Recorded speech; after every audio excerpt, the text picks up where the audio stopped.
दोस्तों आज से कुछ दशक पीछे चलते हैं, जब आप में से कुछ लोग जब भी अपने पुराने कैसेट वाले 8 bit retro video game console या हैंड ब्रेक गेम कंसोल पर कोई भी गेम खेला करते थे तो आपके पिता या मां डांट कर आपसे वो छीन लेते थे और एक डायलॉग फिक्स रहता था कि ये सब खेल कर तुम अपना करियर क्या बनाओगे।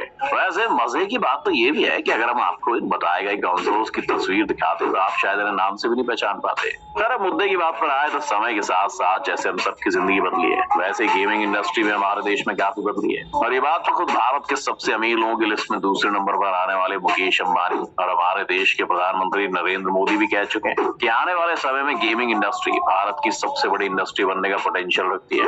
और आज हम इसी इंडस्ट्री के फ्यूचर के बारे में बारीकी से परखेंगे कि क्या वाकई में आने वाले समय में भारत की तस्वीर बदलने में क्या गेमिंग इंडस्ट्री का भी हाथ होगा। तो ज्यादा वक्त में गवाते हुए आज की वीडियो शुरू करते हैं और वो लोग तो इस वीडियो को खास तौर पर देख रहे हैं जिन्हें पबजी, कॉल ऑफ ड्यूटी और वैलोरेंट जैसी गेम से प्यार है। दोस्तों पिछले कुछ सालों में भारत की उभरती ऑनलाइन गेमिंग इंडस्ट्री में काफी तेजी से ग्रोथ देखी गई है और इसका नतीजा ये निकला है कि इसने भारत को दुनिया के टॉप 5 मोबाइल गेमिंग बाजारों में पहुंचा दिया है और 30% की ग्रोथ दर्ज करते हुए ऑनलाइन गेमिंग अगली सबसे तेजी से बढ़ती हुई इंडस्ट्री बन सकती है।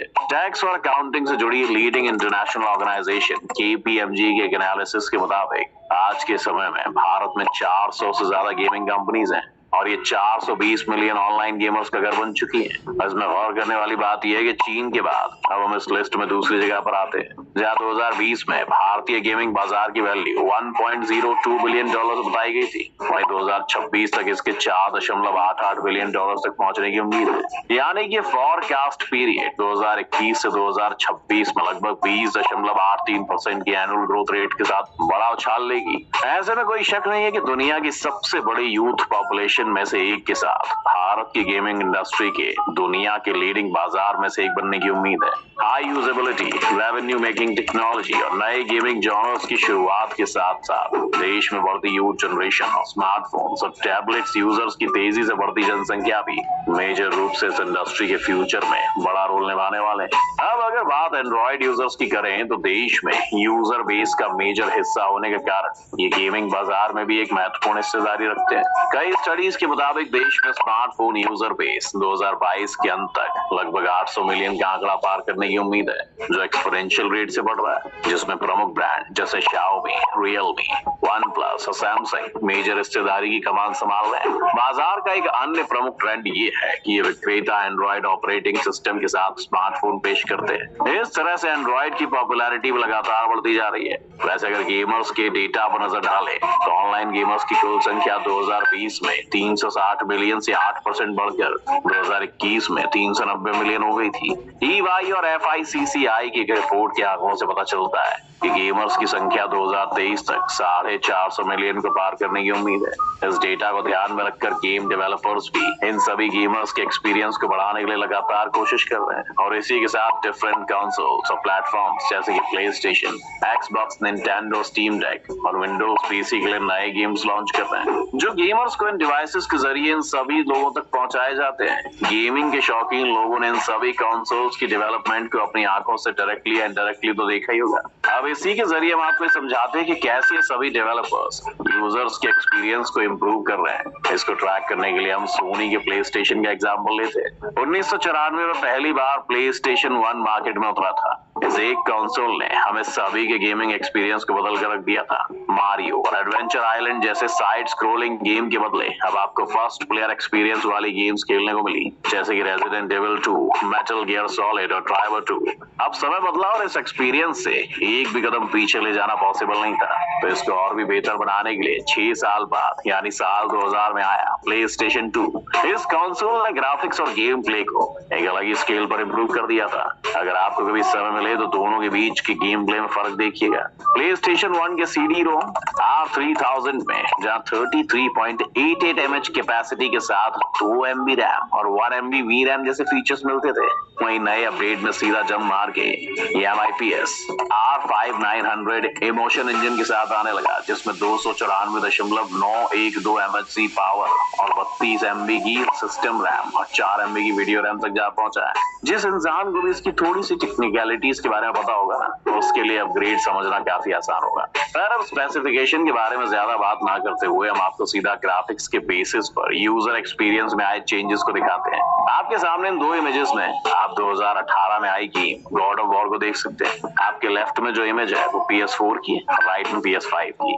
इसमें सबसे आसान डिफरेंस जो नोट करने वाला है वो है दोनों के बीच में ग्राफिक्स और आसपास के सराउंडिंग्स में। और ये सब इनके हर जनरेशन में बदलते हुए स्पेसिफिकेशंस की वजह से जैसे जैसे अपडेट होते रहते हैं वैसे ही सभी डिटेल्स रियल लाइफ जैसी हो जाती है। तो इस तरह डेवलपर्स एक गेमर के एक्सपीरियंस को और भी बेहतर और रियलिस्टिक बनाने के लिए सभी स्टेप्स ले रहे हैं। अब गेमिंग इंडस्ट्री के डेवलपमेंट में आगे बढ़े तो क्लाउड गेमिंग इंडस्ट्री भी एक उभरती हुई तकनीक नजर आ रही है। जिन लोगों को क्लाउड गेमिंग के बारे में पता ना हो उनको हम बता देते हैं कि आखिर है क्या।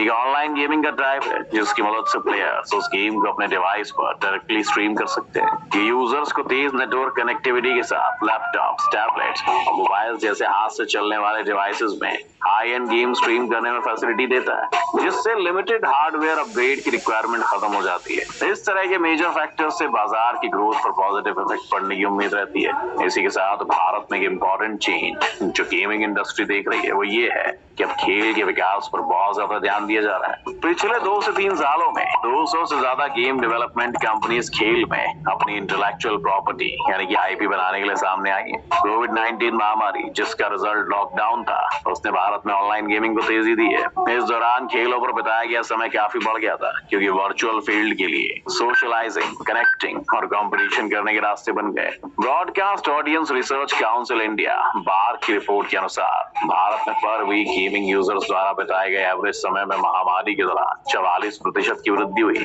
कोविड-19 महामारी के दौरान जो समय 2 घंटे 31 मिनट का था वो अब पर वीक 3 घंटे 38 मिनट तक बढ़ गया। इन सभी बातों में एक बात गौर करने वाली ये भी है कि इससे डेटा यूजेस को लेकर भी कई फैक्टर जुड़े हुए हैं। जहां इस तरह के गेमिंग से जुड़े लोग ज्यादा से ज्यादा समय इन गेम्स को एक्सप्लोर करने में बिता रहे हैं, उससे टेलीकॉम ऑपरेटर्स को भी काफी फायदा मिल रहा है क्योंकि इसी वजह से लोग ज्यादा डेटा खर्च कर रहे हैं। उदाहरण के लिए CMR द्वारा किए गए एक स्टडी को देखें जिसमें 16 से 35 वर्ष की आयु वर्ग के 11 से 24 मोबाइल गेमर्स की जानकारी शामिल थी।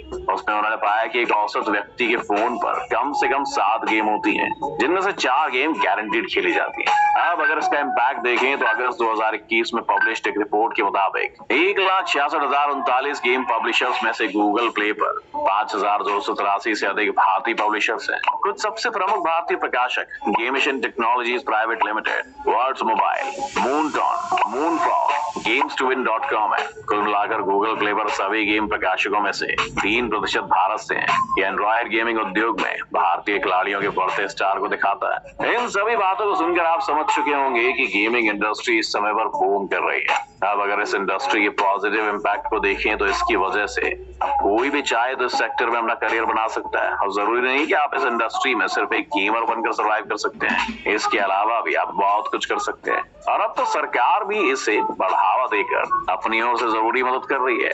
नॉर्डविन गेमिंग के मैनेजिंग डायरेक्टर अक्षय त्रिपाठी का कहना है कि इस क्षेत्र में गेमर होने से अलग एक व्यक्ति के लिए कमेंटेटर, इन्फ्लुएंसर, कोडर, वॉइस